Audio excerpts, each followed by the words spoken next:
안녕하세요, 모항입니다. 소리소문 없이 썰만 돌면서 조용했던 롯데의 현 상황 속에서 어제 오랜만에 오피셜한 내용들이 쏟아졌는데요. 바로 야구부장님의 유튜브 채널에 황민규 단장님이 인터뷰를 하며 다양한 이야기를 한 것입니다. 그 내용은 이번 겨울 행보에 대한 의도와 계획 등이 있었는데요. 오늘은 그 이야기들을 정리해보겠습니다. 먼저 가장 최근 화제가 된 손아섭 선수에 대한 이야기입니다. 최근 손아섭에게 4년 보장금 24억에 우승 옵션을 붙였다는 등 형편없는 금액에 대한 썰이 돌았었습니다. 그런 금액에 대한 이야기가 돌면서 너무 심한 내려치기다, 애초에 잡을 생각이 없는 거 아니냐 등 구단은 거센 비난을 받았었는데요. 하지만 그것들은 모두 썰일 뿐 이번에 성단장은 진짜 오퍼 내용을 발표했습니다. 손아섭에게 제시한 오퍼는 4+2년 총 59억 원이었습니다. 또한 계약의 세부 내용을 보면 첫 4년 보장액은 40억에 포스트 시즌 진출 시 2억이라는 옵션이 붙었으며 마지막 2년의 OPS가 8할을 넘기면 플러스 2년이 발동되게 했습니다. 그리고 추가된 2년의 보장액은 14억이고 현재 목표인 3,000안타 달성 시 3억이라는 옵션을 붙였습니다. 이렇게 보면 우승 옵션이라는 말도 안 되는 옵션도 없고 썰과는 다르게 롯데로서는 최선의 오퍼를 넣은 것 같은데요. 추가로 손아섭의 경우에는 추재현, 김재율, 신용수의 플래툰으로 대체가 가능하다는 자신감을 드러내며 프랜차이즈 스타를 잡지 못한 건 아쉽지만 대안은 있었다는 걸 말해줬습니다.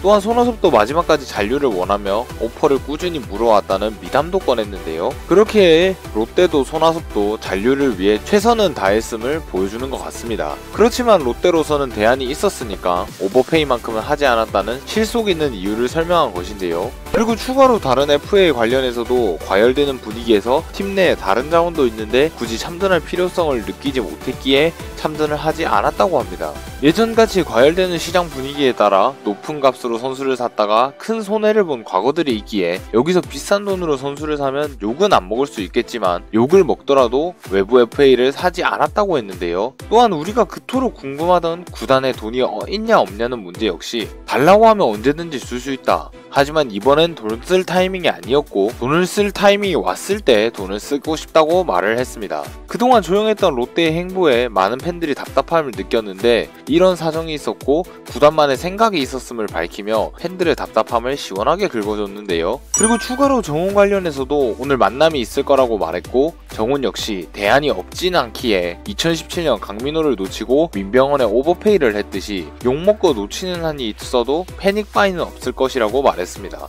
그리고 지금까지도 그래왔고 앞으로의 행보도 욕을 먹더라도 자신의 소신껏 진행하겠다며 당찬 포부를 밝혔는데요. 이번 인터뷰는 여러 부분에서 상당히 흥미로웠습니다. 그간 썰과 예측만 난무하던 팀의 행보에 대한 답답함을 시원하게 긁어줬으며 특히 개인적으로 내년에 대한 구상에서 자신감을 드러내는 모습이 흥미로웠는데요. 수수력은 후반기에 봤듯이 내년에 더 좋아질 거라는 자신감과 함께 후반기에 한 점차 승부를 많이 이겼듯이 적은 점수차 승리가 많아질 거라며 팀 전체의 방향성을 말했고 플래툰을 언급하며 손아섭의 빈자리 역시 타격에선 부족해도 두루와 수비면에서 플러스가 되며 대체가 가능할 거라고 자신하며 내년 당연하게도 리빌딩 시즌으로 가며 성적을 포기해야 할 것 같던 팬들의 암울한 생각을 완전히 뒤집었습니다. 물론 이런 플래툰 시스템이나 육성으로 메꾼다는 게 롯데에게는 결국 이프들인 건데 이에 대한 실패가 많았었고 워낙 낯선 방법이기에 팬들의 우려가 클 수 있다고 생각합니다. 하지만 2020년 빅리그의 샌프란시스코는 이런 플래툰을 사용하면서 몸집이 작은 선수들로 좋은 성적을 거뒀었고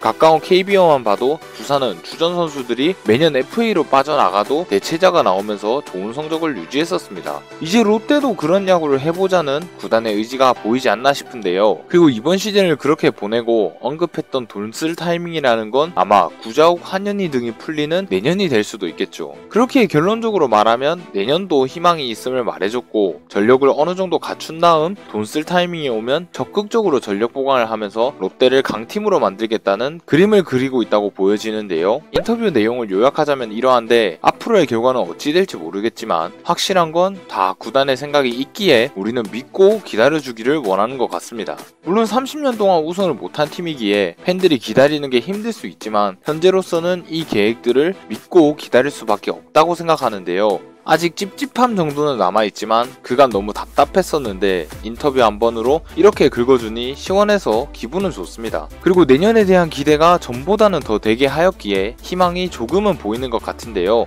이제 롯데의 앞으로의 행보도 조금 더 희망차게 보면서 인내심을 가지고 스토브리그를 지켜보고 싶습니다. 우리 모두 희망을 가집시다. 지금까지 머항이었습니다. 감사합니다.